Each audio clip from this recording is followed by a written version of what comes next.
Hey everybody, I thought you might be wondering what I am up to because I haven't uploaded a video in a while.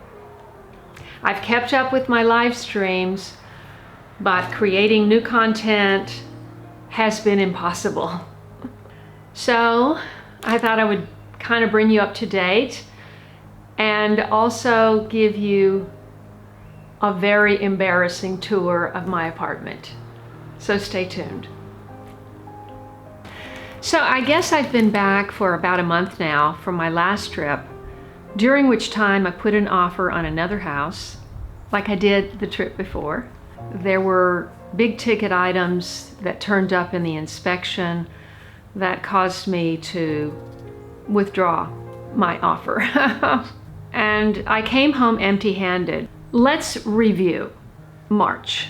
I got into this apartment, slept in this apartment 2 nights before the lockdown.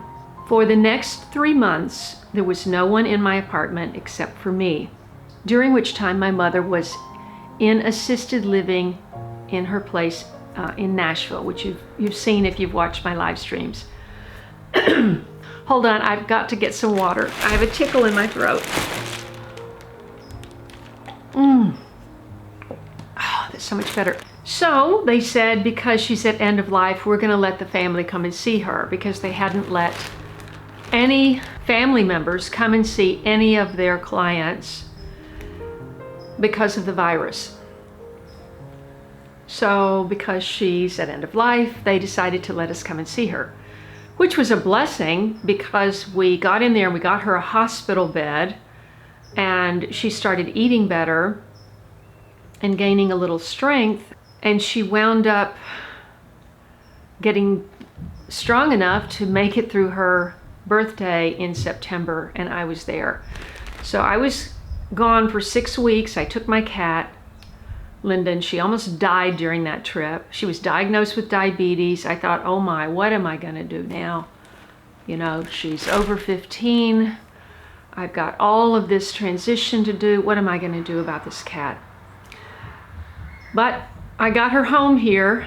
She got a little better. I took her to the vet and she said she doesn't have diabetes. I'm going, okay, I'll go with that. And she's actually doing better. She acts like she's gonna live for another 5 years. I don't know, she may. She's got 9 lives. That's how Lyndon is doing, Linden. After that first 6 weeks trip where I found that first house, did a lot of searching, looked at property, land, looked at a lot of different kinds of houses, from houses where you would have to completely redo everything. And I'm thinking, how am I going to pull this off? Where am I going to live? Where's all my stuff going to live? You know, I have an art collection. I have a grand piano. So that's another thing.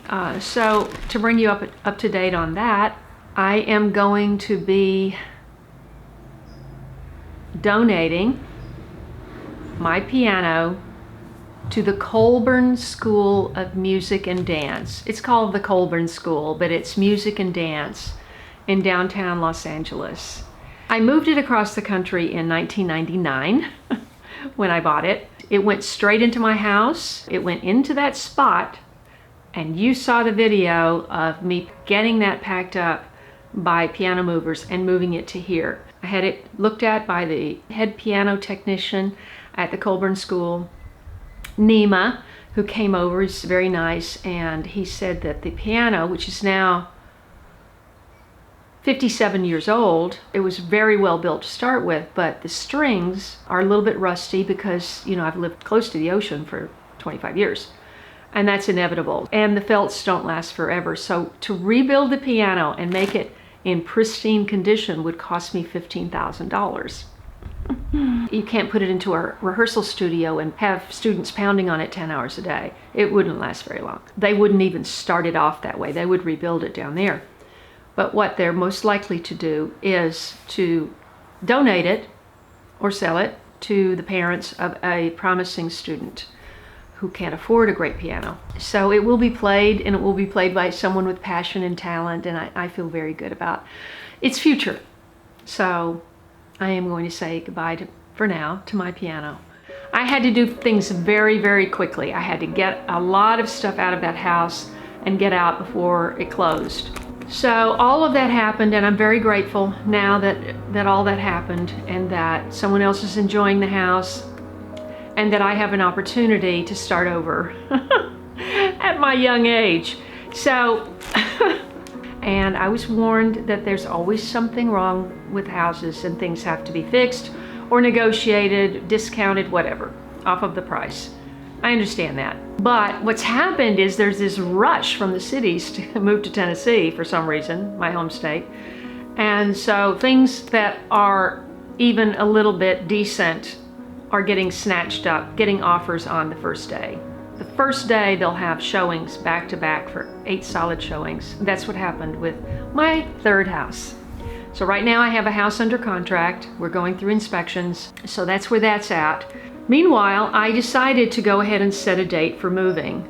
And so I am moving out of here in 13 days. And I'm leaving Los Angeles in 14 days.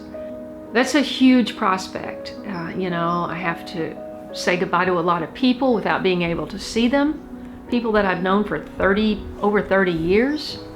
It's really not easy, but I know a lot of other people have had much harder goodbyes during this crisis that we're in. So I'm not complaining, but it's not the way I would have chosen to leave. I'm not sure I would have chosen to leave, but I'm leaving. And so I just want to give you an overview. This place is a mess, and I am going out of my mind. I have 13 days. We thought we were going to get all of these art pieces. You have to have corners like this, or there are other kinds, but this one has a strap that goes around, which is really, the strap doesn't work at all. I had to use my stapler, unless I just can't understand the directions. And then you have to cut cardboard and shape it to fit. We thought we would do like 8 or 10 of these big pieces, and it was like 2 hours, and we had done 2. So there's 8 more to go. That's what happens when you collect art. It takes up a lot of space. I considered a lot of options with what to buy. I considered land and building a house, but because of the tornadoes in Tennessee, all the good contractors are busy until April. I wouldn't even get to start, so I would be renting a house. So once again, I'm living out of boxes, because once I came here, I decided, you know, in the beginning, those first 3 months when I was stuck here, I thought, well, okay, this is gonna be my LA place. I'm gonna make this homey. And I built all those storage systems. You saw those videos. I started all the container gardening and everything. And then when I left for 6 weeks, I realized, you know, I can't take care of all these plants. I've got to have somebody else taking care of my plants while I'm gone. And so I have to decide where I'm going to be. And so over the course of the summer, I decided I was going to be in Tennessee. It's overwhelming. I don't know how many times you've moved and packed, but I thought I had scaled down a lot from my house, but I still have so much stuff. And it's going to cost an absolute fortune to move. I was just stunned. You know, all of my stuff is not going to fit into a pod, even the largest size. So I have to get a moving van. If they packed one art piece, for example, it's $40 a piece. So that's $400 or $500 just for the big pieces. So I've got to pack everything. I am packing everything.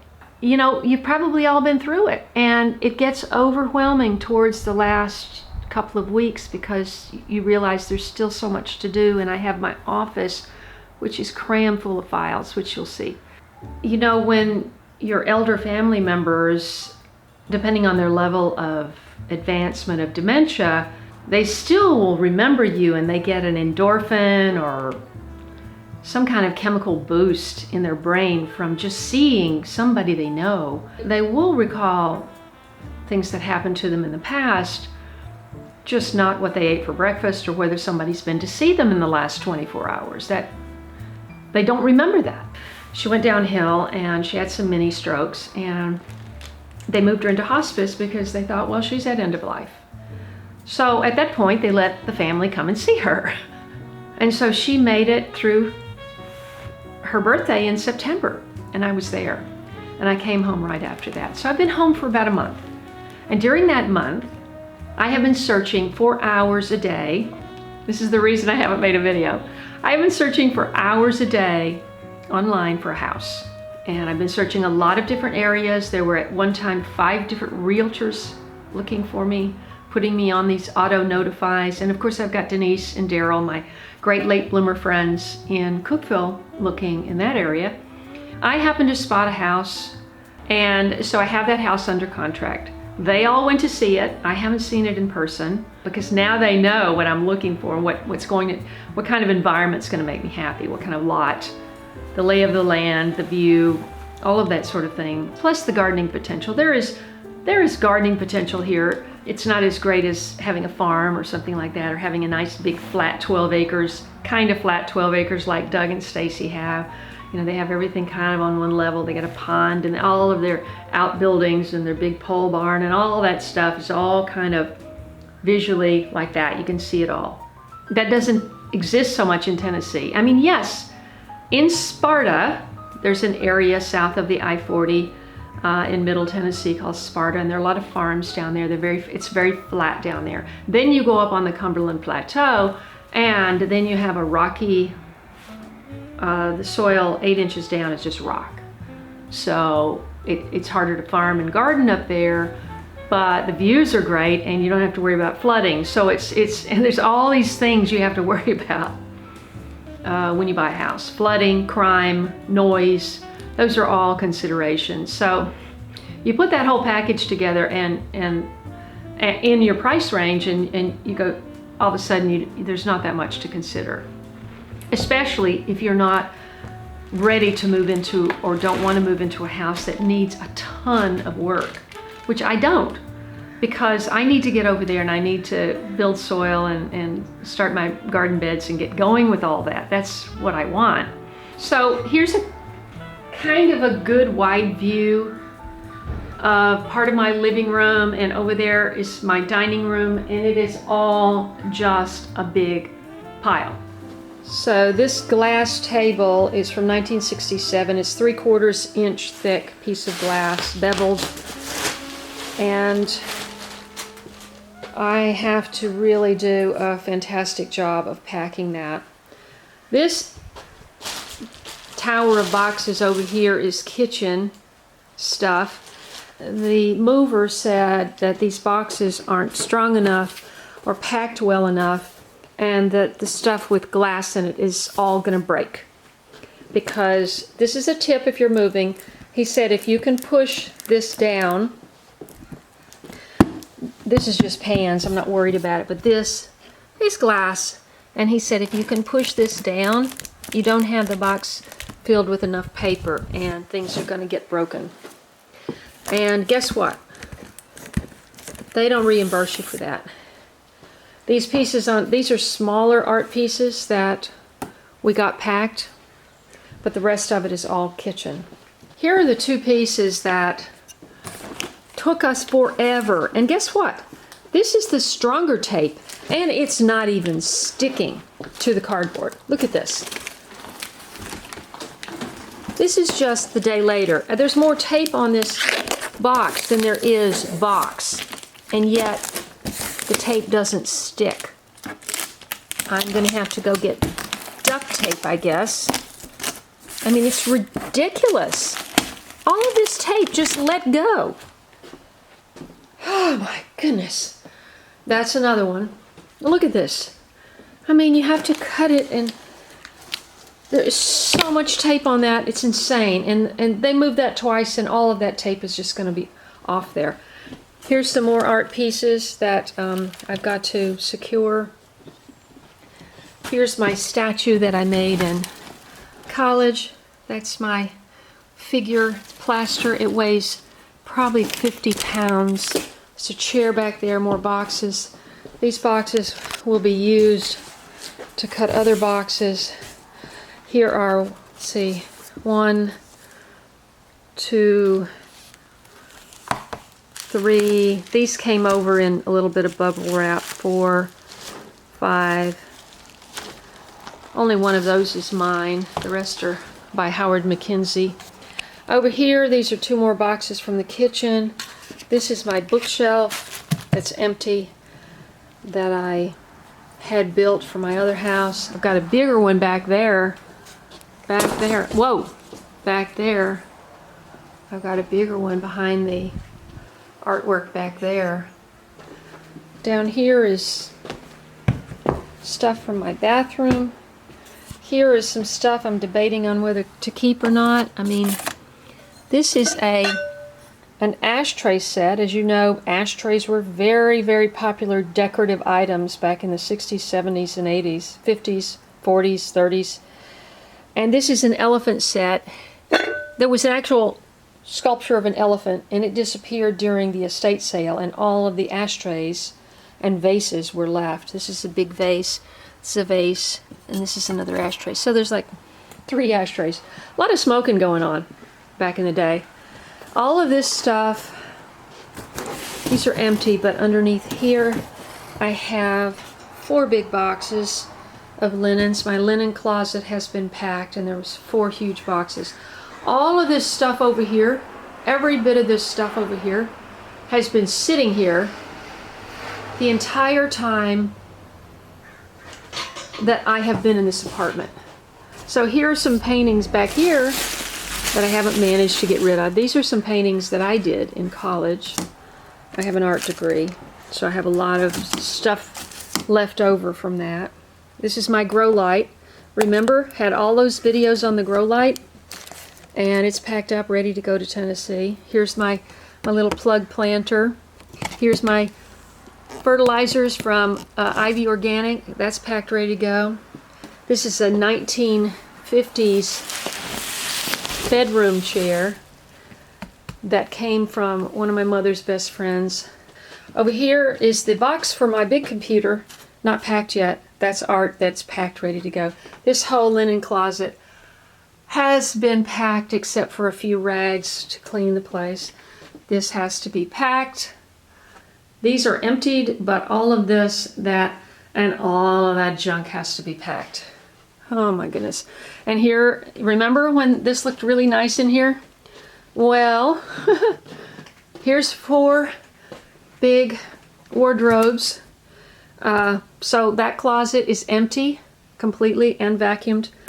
4 big wardrobes. My rug is packed. My bedroom will break down very easily on the morning of.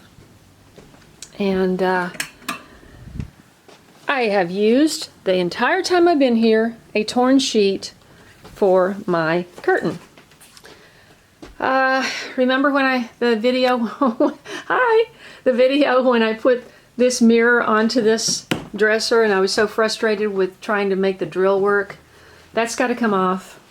This is my mother's cedar chest she was given when she got married. And 2 more big pieces back here. These are very special and big. My mother was scrapbook queen. Well, she made scrapbooks our whole lives. She gave us each a little chest with all of the scrapbooks. This is the scrap. Remember the bird book? I did it on a live stream. I opened up this bird book from high school or junior high, whenever. This is my ZTA. This was my sorority in college. My Zeta scrapbook. We won first place. These are all, family scrapbooks or photo albums. Stuff from growing up, high school. Here's the big thing that is going to blow my mind. Okay, hold on. Sit down to see this. This is a nightmare. This keeps me awake at night. Okay. This closet. It goes up and up and up and up. And up and up and up and up. And I absolutely love these. Love these. This was such a great idea, but now I'm leaving. So I've got to unpack all of this stuff, put it in boxes, hopefully get rid of some of it. This is a standing desk. I highly recommend this if you're working on a computer at home, to stand rather than sit. It's very hard for your lower back to sit for long hours in a chair. All this stuff has to be. Oh, remember when I put this together in a video? I love this thing. I can unequivocally say that I love that. This thing weighs a ton, an absolute ton. So, and it was given to me by an old friend. So, okay, oh, you haven't seen the kitchen. Oh dear. Okay, so in the kitchen, you see I've taken down all the art. I've patched all the holes. You can't even tell where I had something hanging on the wall. All the cabinets are packed. They're all empty, except for this one where we have cleaning stuff for the... So everything else is just sitting out is what has to go. These are all my vitamins and supplements, honey and all this stuff. Remember when somebody gave me this? They gave it to me at the play. This are preserved foods and seeds that I saved from the late bloomer garden. Except for that, that was given to me. Then there's all this. Those two are heavy boxes of china. This I absolutely love. Remember when I put this together? I don't think you saw me put the actual drawers in, but this, you saw me put the shelf together, and these drawers are fantastic. I love this thing. And when you finally get it together, I mean, the drawers aren't cheap, so when you finally get it together, you really don't want to leave it behind. So I am going to try to take this thing, and I just love it. And the way that I lived with this kind of unsightly thing in this room is with this curtain across it. Remember when I put that up? I did that in a video too. I wound up loving this little refrigerator. Pretty empty right now, but I love this thing, and I'm taking it, obviously. Remember my chairs and my table from the Late Bloomer Garden 1.0. And they're there and they're going. So, oh my gosh. And then there's this.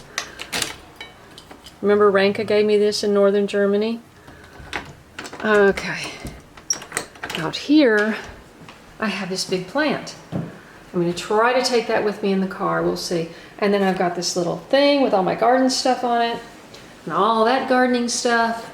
And then this bottom one's full. That one is empty. So, oh my goodness. Oh my goodness. Well, and there's those little 5 plants in the window over there. Remember? Well, you saw me do a lot of videos in my kitchen. I had the grow light, I started a lot of plants, I seeded trays, I potted up. Well, this one is probably doing better than any. Look at this. Remember when I did this? It was, I think the whole thing was about this tall. And it's shut up and it has a whole new plant. This whole new section. Can you see how? I'm going to put my hand through so you can see the difference. So the one on the right, actually this side, is all new. So some of the plants I'm taking with me, I can only take what I can carry in my car because my things are going to be stored for a couple of weeks until I get settled. I had to give a number of my plants away. I gave my apple tree and my loquat tree, the African blue basil, one of my comfrey, big things of comfrey, and a big thing of cardamom, some smaller plants, some gardening books for the West. All of my canning jars went to Connie, who happens to live in the area. For the most part, I'm going to be taking some plants to Jack Davis to plant in her Epic Yard Farm 2.0 as a tribute to Late Bloomer Garden 1.0. Some of them I'm going to take with me and hope that they make it. So I've got a lot of big plans, but it's been really hard to plan not knowing what kind of property, what kind of lot, what kind of house I'm going into. So hopefully I'll be able to share all that one of these days. And until then, packing is the pits. You know, it had been so long since I made a video. I had to stop and think, where is my camera? The battery was dead. The card was full. I took the battery out of my microphone because it's a 9-volt and my smoke alarm had gone off the other day going, new battery. I'm going, well, I think the only 9-volt I have is in my microphone. Oh my goodness. You know, when you get out of practice for this, it's crazy. You know, I have made so many videos in the last 8 years, and I don't think that there's been a 3-week period ever that I haven't been shooting. You have to stay shooting, you have to stay editing. You know, if you want to keep this up, you just can't take a big break and get out of the habit. So I'm going to go in and start cutting this together, and we'll see how it turns out. Thanks so much for watching this channel, liking my videos, and continuing to follow my journey of almost 2 years now, and it's not over. I hope you'll stay with me, and I hope you'll jump into the Victory Gardens 2020 movement. Start your own Victory Garden if you haven't already, or beef up the one that you have. And I look forward to seeing you in the next video.